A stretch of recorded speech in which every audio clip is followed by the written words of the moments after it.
महाराष्ट्रातील सरपंच आणि उपसरपंच यांच्यासाठी एक मोठा आणि महत्त्वाचा निर्णय महायुती सरकारने घेतला आहे। त्यांचे मानधन दुपटीने वाढवले गेले। या निर्णयानुसार आता सरपंचांना ग्रामपंचायतीच्या लोकसंख्येच्या वर्गवारीनुसार 6,000 ते 10,000 रुपये तर उपसरपंचांना 2,000 ते 4,000 रुपये दरमहा इतकं मानधन मिळेल।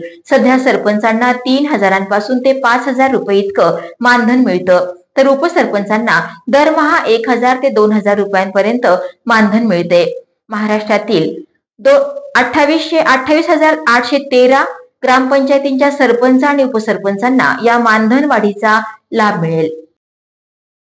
महाराष्ट्रातील सरपंच आणि उपसरपंच यांचं मानधन दुपटीने वाढवण्याचा एक मोठा आणि महत्त्वाचा निर्णय महायुती सरकारने घेतला आहे।